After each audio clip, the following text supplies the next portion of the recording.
షాద్ నగర్ వైపు ఉన్న మన స్వర్గసీమ వెంచర్లో ప్లాట్లు కొన్న వాళ్ళంతా సంతోషంగా ఉన్నారు. ఒక్కసారి విజిట్ చేయండి. ఇదిగో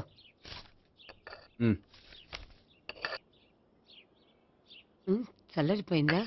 గోపి బేకరీకి వెళ్ళి కేక్స్ కొనుక్కోవాలి, డబ్బులు ఇవ్వు. ఏంట్రా డుంబు ఈ టైంలో ఇక్కడ ఉన్నావు? డాన్స్ క్లాస్కి వెళ్ళదా? డబ్బులు ఇస్తే చెప్తా. ఈడొకడు. ఇదిగో నీకోసం పెట్టుకుని తిరుగుతున్నాను, తీసుకో. చెప్పు. ఈ రోజు మా టీచర్ ఇంట్లో పెళ్లి చూపులు, అందుకని ఈ రోజు మాకు సెలవు. పెళ్లి చూపులా? ఓర్ నాయనోయ్. వీడి టీచర్ ఇంట్లో పెళ్లి చూపులైతే వాడు కంగారు పడి పారిపోతున్నాడేంటి? ఏదో ఉంది. చూడండి బావగారు, మా అబ్బాయికి మీ అమ్మాయి చాలా బాగా నచ్చిందండి. కట్నం మీరు ఎంత ఇచ్చుకుంటే అంత, కానీ పెళ్లి మాత్రం అన్నవరంలోనే జరగాలి. అలాగేనండి, అలాగే చేద్దాం. అబ్బాయి తరపు అమ్మాయి తరపు. అర్థమైంది. ఏమండి మీతో కొంచెం పర్సనల్ గా మాట్లాడాలి, ఒకసారి ఇటు వస్తారా? ఒక్క నిమిషం రండి. ఎవరతను? ఏమోనండి. చెప్పండి, ఏంటి విషయం? ఆ అమ్మాయిని మీరు చూసారా? చూశాను, లక్షణంగా ఉంది. దగ్గర గుడ్డే, క్యారెక్టర్ బ్యాడ్. నిజమా? ఓక్ మీద ఒట్టే చెప్తున్నాను. ఆ అమ్మాయికి ఆల్రెడీ 3 బాయ్ ఫ్రెండ్స్ ఉన్నారు. ముగ్గురు అంటే నలుగురా? ఒకటి చచ్చిపోయాడు కదా. నలుగురు కదా, వారానికి ఒకరు చొప్పున నలుగురితో 4 వారాలు తిరుగుతుంటుంది. అలాగా? అలాగే చెప్తా. ఆయన వర్కౌట్ చేద్దాం. పదా. పెళ్లి కొడుకు గురించి మీరు ఎంక్వైరీ చేశారా? చేసామండి. అబ్బాయి MA, MPhil, PhD కూడా. హెచ్ఐవి అంటే ఎయిడ్స్ కదండి. అక్షరాలా అదే. పెళ్లి కొడుకు ఎయిడ్సా? మాకు తెలిసి ఉంది.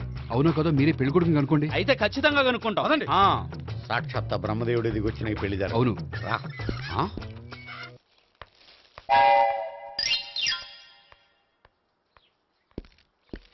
ఏంటండి పెళ్లి చూపులు పెట్టుకుని బయటికి వెళ్ళారే? పెళ్లి చూపులు నాకు కాదండి, మా బంధువుల అమ్మాయికి. ఈ ఊర్లో ఎవరు లేకపోతే మా ఇంట్లో అరేంజ్ చేశారు. వద్దనుకుంటే ఇష్టం లేదని చెప్పాలి కానీ నా కొడుకు ఎయిడ్స్ ఉందంటావా? బంగారం లాంటి మా అమ్మాయికి 4 బాయ్ ఫ్రెండ్స్ ఉన్నారని, ఇష్టం వచ్చినట్టు తిరుగుతుందని, తల పౌరని నిందలు వేస్తారా? మేమేం నిందలు వేయడం లేదండి, ఉన్న నిజాలే చెప్తున్నాం. మేము నిజాలే చెప్తున్నాం. మీరందరూ కాసేపు మాట్లాడుకుని ఉంటే అసలు లేదో నేను చెప్తాను. చూడండి, మీ అబ్బాయికి ఎయిడ్స్ అని చెప్పింది, మీ అమ్మాయికి 4 బాయ్ ఫ్రెండ్స్ అని చెప్పింది మేమే. అలా చెప్పింది ఈ నిశ్చితార్థం చెడగొట్టాలని కాదు, మీకు ఒకరి మీద ఒకరికి ఎంత నమ్మకం ఉందో తెలుసుకుందామని.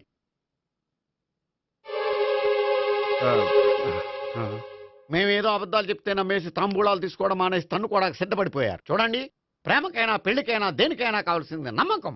నమ్మకం నమ్మకం నమ్మకం. కొంచెం ఓవర్ అవుతుంది. జరిగింది మర్చిపోయి హ్యాపీగా తాంబూలాలు తీసేసుకోండి. Good luck. వెళ్దామా? వస్తామండి, బయలుదేరతాం.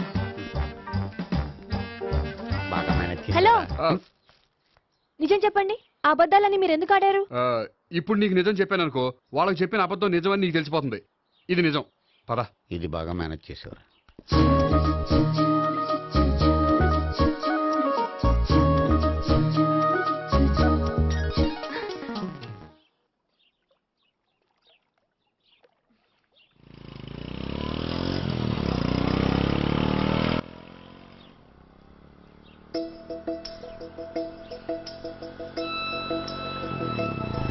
హాయ్.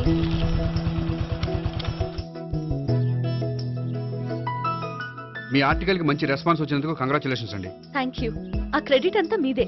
నాదే ఉందండి, మీరు కష్టపడి రాశారు. అందుకే నేను ఇష్టపడి ట్రీట్ ఇవ్వాలనుకుంటున్నాను. అయితే ఆలస్యం ఎందుకు, పదండి. అయ్యా, నా కూతురికి ఒంట్లో బాగలేదు, డాక్టర్లు చూపిస్తే ఆపరేషన్ చేయాలంటున్నారు. అందుకు 5,000 ఖర్చు అవుతుంది అంటున్నారు. మీరు దయతో ఎంతో కొంత సాయం చేస్తే నా కూతురు బతుకు బాగుపడుతుందయ్యా. ఇలాంటి కారణాలు చెప్పి అడుక్కునే వాళ్ళని చాలా మందిని చూసాం. ముందు నువ్వు ఇక్కడి నుంచి వెళ్ళు. నేను అబద్ధం చెప్పటం లేదమ్మా, ఎంతో కొంత సాయం చేసి నా కూతుర్ని కాపాడండి అమ్మా. వెళ్ళమని చెప్తుంటే నీకు కాదు, పో ఇక్కడి నుంచి. ఏమయ్యా, తీసుకో. మీరు చల్లగా ఉండాలి బాబు. ఏంటి గోపి ఇది? అలాంటి వాడి మాటలు నమ్మి నువ్వు అనవసరంగా అన్ని డబ్బులు ఇచ్చావు. మొన్నొక్కడికి నేను ఇలాగే ఇచ్చాను. తర్వాత రోజు వాడు ఇంకో చోట కనిపించాడు తెలుసా? పోనీండి, వాడు చెప్పేది అబద్ధం అయితే మనైపోయే 1000 రూపాయలే. కానీ అదే నిజమైతే ఆ డబ్బుతో ఒక నిండు ప్రాణాన్ని కాపాడిన వాళ్ళం అవుతాం కదా. డబ్బు ఈ రోజు కాకపోతే ఇంకో రోజు సంపాదించుకోవచ్చు.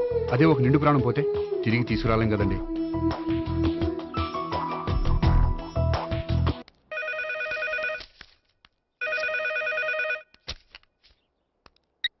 హలో.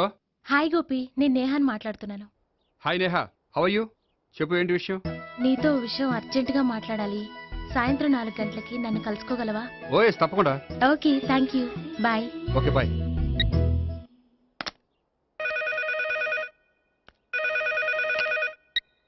హలో. హలో గోపి, నేను భావనని మాట్లాడుతున్నాను. హాయ్ భావన, చెప్పు. మీతో కొంచెం మాట్లాడాలి.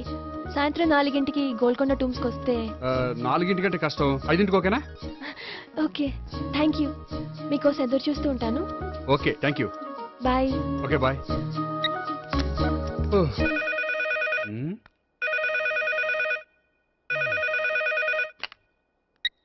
హలో. హలో, నేను సావిత్రిని మాట్లాడుతున్నాను. సావిత్రి, చెప్పు, ఏంటి విషయం? నీతో ఒక ముఖ్యమైన విషయం చెప్పాలి. సాయంత్రం 4 మనం కలుద్దామా? 4 సరే, పోనీ 5 5 కూడా. పోనీ 6 ఓకే, 6 వస్తాలే. Okay, thanks, bye. బాయ్. ముగ్గురు ఒకే రోజు మాట్లాడాల్సిన విషయం ఏముంటుంది? సరే, చూద్దాం.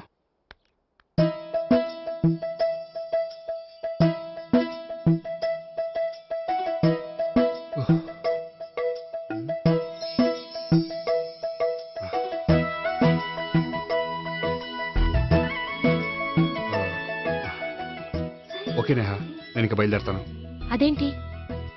వచ్చి అరగంట అయింది, ఇంతవరకు విషయం ఏంటో చెప్పలేదు. అంటే అది ఎలా చెప్పాలో తెలియట్లేదు. ఎలా చెప్పినా నేను అర్థం చేసుకోగలను. నేను నేను మీరు? మిమ్మల్ని ప్రేమిస్తున్నాను. I love you. మీరు నన్ను ప్రేమిస్తున్నారా? అవును గోపి, మీరంటే నాకు ఇష్టం. మీరు చెప్పకపోయినా నేనంటే మీకు ఇష్టం అని నాకు తెలుసు. నేను చెప్పకుండా ఎలా తెలిసిందండి? నేనంటే ఇష్టం లేకుండానే నా ప్రోగ్రామ్ అరేంజ్ చేశారా? నాకు పెళ్లి చూపులని తెలిసి కంగారు పడ్డారా? అది నేను ఫ్రెండ్షిప్ తో చేశాను, కానీ మిమ్మల్ని ప్రేమించి కాదు. పోనీ ఇప్పటి వరకు ప్రేమించకపోతే ఇక నుంచి ప్రేమించండి. పెళ్ళంటూ చేసుకుంటే మిమ్మల్నే చేసుకోవాలని నిర్ణయించుకున్నాను. మీరు నిర్ణయించుకుంటే సరిపోతుందా? మీ ఇంట్లో వాళ్ళు ఒప్పుకోకర్లేదా? మా ఇంట్లో వాళ్ళు మీరెప్పుడంటే అప్పుడే ముహూర్తాలు పెట్టించేస్తా ఉంటున్నారు. ముహూర్తాలు పెట్టించడం ఏంటండి? ఆ రోజు మీరు నన్ను లవర్గా నటించమనే అడిగారు. అవును, కానీ ఈ రోజు దాన్ని నిజం చేయమంటున్నాను. అయ్యో, నాకు మీ మీద అలాంటి ఉద్దేశం లేదండి. కానీ నాకుంది.